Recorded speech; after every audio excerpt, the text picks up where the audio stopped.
So Jordan's King Abdullah has just proven that he's nothing more than a loyal slave of the US. This man had the opportunity to finally redeem himself from years of disrepute, but he failed once again, miserably.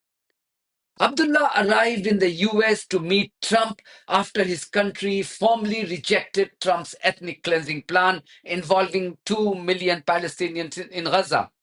When he felt that he would repeat his country's stance both to Trump and before the media, despite his country's dependence on the US charity. But we forgot that beggars, just because they speak in posh Western accent and dress in Western attire, have no self-esteem. They will do what their masters will ask them to do. Just watch this clip.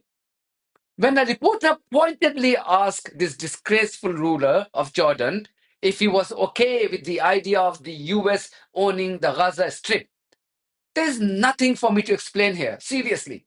This Abdullah chap just exposed himself before the entire world about the kind of coward he is. I wonder how long Jordanians will tolerate him further, even though he remains very unpopular amongst them. Do you want to see the U.S. own the Gaza Strip? Well, I think, as I said earlier, the president is looking at Egypt coming to present their plan. As I said, we will be in Saudi Arabia to discuss how we can work with the president and with the United States. So I think let's wait until the Egyptians can come and present it to the president and not get ahead of ourselves. And is there a parcel of land in Jordan that you're willing to have Palestinians? Well, I think what we said, I have to look at the best interests of my country. I think the president is very happy that we do this thing with 2,000 children as quickly as possible. And again, I believe that the president is looking forward to getting a group of us Arabs here to discuss the overall plan. Then this Abdullah chap said to a reporter that he will do everything in his capacity to suit the best interest of the US on Gaza.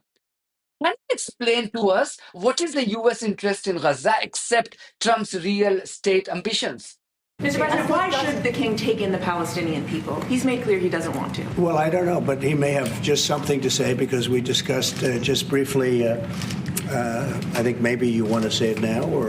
Well, Mr. President, I think we have to keep in mind that there is a plan from Egypt and the Arab countries. We're being invited by Mohammed bin Salman to discussions in Riyadh.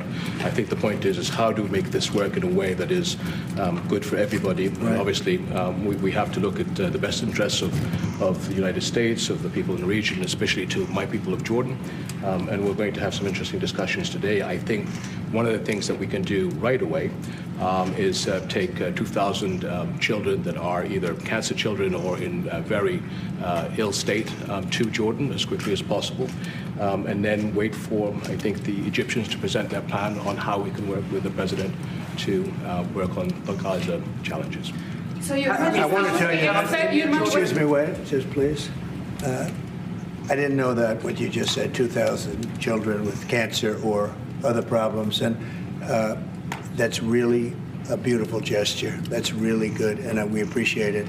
And we'll be working on the rest with Egypt. I think you're going to see some great progress. I think with Jordan, you're going to see some great progress. 3 of us, and we'll have some others helping, and we're going to have some others at a very high level helping, and the whole thing will come. It's not a complex thing to do. And with the United States being in control of that piece of land, a fairly large piece of land, you're going to have stability in the Middle East for the first time. And the Palestinians, or the people that live now in Gaza, will be living beautifully in another location. They're going to be living safely. They're not going to be killed, murdered, and having to leave every 10 years, because I've been watching this for so many years. It's nothing but trouble. Everyone's being killed. They're being robbed. It's like living in hell. And they're going to end up having a great home, great families that don't have to get mugged and killed and beaten up and harassed by Hamas and everybody else. And I know we'll be able to work something. And what you just said about the 2,000 is fantastic. It's so beautiful. It's music to my ears. But we're going to be able to work something, and I know we'll be able to work something also with I believe, not 100%, but 99%, we're going to work out something with Egypt. Trump picked up on Abdullah's offer to take 2,000 Palestinian children, as if he was so concerned about human suffering. What did he expect from him? For him, it was 2,000 less Palestinians he will have to deal with in the future. No wonder he kept repeating that it was music to his ears. Trump repeated once again, unapologetically, in the presence of Abdullah, that he was determined to forcibly displace more than 2 million Palestinians out of their native land. And Abdullah could not muster the courage to dispute him. This is what a few $billion every year can do. I really think we're making some very good progress. Mr. President, you've said before that the U.S. would buy Gaza, and today you just said we're not going to buy Gaza. We're not going to have to buy. We're going to have Gaza. We don't have to buy. There's nothing to buy. We will have Gaza. What does that mean? No reason to buy. There is nothing to buy. It's Gaza. It's a war-torn area. We're going to take it. We're going to hold it. We're going to cherish it. We're going to get it going eventually, where a lot of jobs are going to be created for the people in the Middle East. It's going to be for the people in the Middle East, but I think it can be a diamond. It can be an absolute tremendous asset for the Middle East, and you're going to have peace. It's going to bring peace in the Middle East.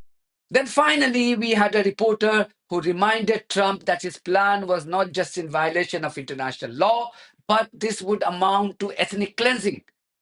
I'm not surprised why Trump chose to ignore that question and moved on to a new media representative. Nobody wants to stay there. They're living in hell. It's a death trap. Mr. President, how do you know that the Palestinians don't want to leave their land? Some people say this is ethnic cleansing. You won't be able to force them to leave their land. We're moving them to a beautiful location where they have new homes, where they can live safely, where they'll have doctors and medical and all of those things, and I think it's going to be great. Yeah, any questions? Trump once again repeated his real estate ambition. And then this from Abdullah. Mr. President, I truly believe that with all the challenges that we have in the Middle East, that I finally see somebody that can take us across the finish line to bring stability, peace, and prosperity to all of us in the region. And it is, I think, our collective responsibility in the Middle East to continue to work with you, to support you, to achieve those lofty goals. So I'm very delighted to be here. And as you said, sir, we've got some very interesting discussions ahead of us. Very good. Very good. Thank you very much. Abdullah's shameful utterances and spectacular surrender before the US tug gives you an idea of how the Arab world will finally fulfill his idea to ethnically cleanse Palestinians. Palestinians have historically suffered largely due to the betrayal of the Arab and Muslim world. It's a mistake to expect bravery from poodles who only look for breadcrumbs from their masters to survive. That's the only excitement in life. I do not think that this time is going to be any different, although I would like to be proven wrong. That's it from me. Thank you very much for your support of this platform and our journalism on buymeacoffee.com and Patreon. If you too think that our journalism is worth supporting, then you too should consider becoming part of it. Details are there in the description of this video. In the meantime, if you haven't subscribed to my channel, please do so, because that's one of the many ways you can support independent journalism. God bless you all.